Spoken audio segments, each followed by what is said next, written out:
May asawa kang dayuhan, naghiwalay kayo sa ibang bansa at may hawak ka ng divorce decree. Pero ang tanong mo, kikilalanin ba ito ng batas sa Pilipinas? Pwede ka pa bang magpakasal ulit dito sa atin? O habang buhay ka nang ikukulong ng batas sa kasal? Ito mismo ang sinagot ng Korte Suprema sa kasong Republic versus Manalo.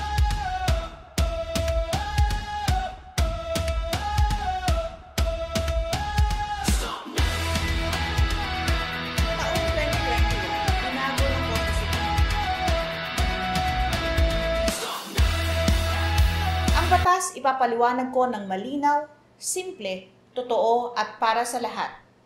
Ako po si Attorney Claribel Lucila.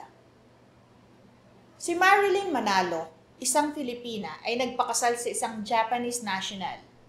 Nang sila ay maghiwalay, nakakuha siya ng divorce sa Japan noong 2011. Pagbalik niya sa Pilipinas, gusto niyang makancel ang record ng kanyang kasal para makapagpakasal ulit legally. Ngunit tinanggihan ito ng korte. Dahil daw Filipina siya at hindi siya pwedeng siya mismo ang mag-file ng divorce abroad.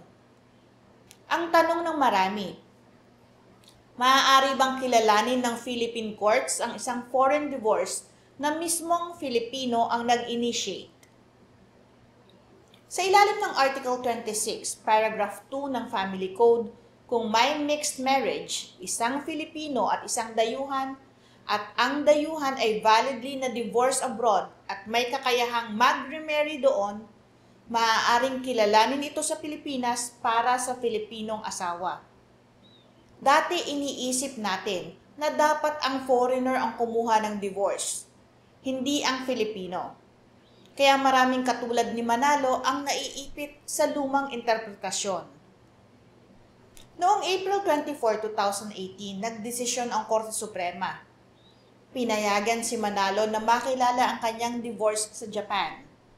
Ibinasura ang lumang limitasyon na foreigner lang ang pwedeng magpa-divorce abroad. Ang sabi ng Korte Suprema, the law does not distinguish who obtained the divorce. What matters is that a valid divorce was secured abroad and it capacitated the foreign spouse to remarry. Kaya kahit Filipino ang nag-file ng divorce abroad, basta valid iyon at ang foreign spouse ay pwedeng magpakasal muli, kikilalanin na rin ito ng batas sa Pilipinas. Layunin ng ruling na ito na itama ang kawalang katarungan kung saan malaya ang dayuhan, ngunit nakakulong pa rin sa kasal ang Filipino.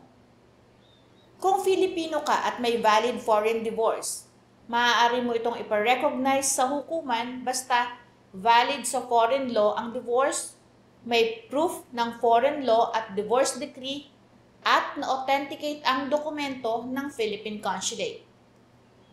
Ang proseso ay hindi automatic, kailangan ng judicial recognition of foreign divorce. Ngunit dahil sa Manalo case, naging mas malinaw, patas at realistic ang interpretasyon ng Article 26. Ang desisyon sa Republic versus Manalo ay valid and binding hanggang ngayon.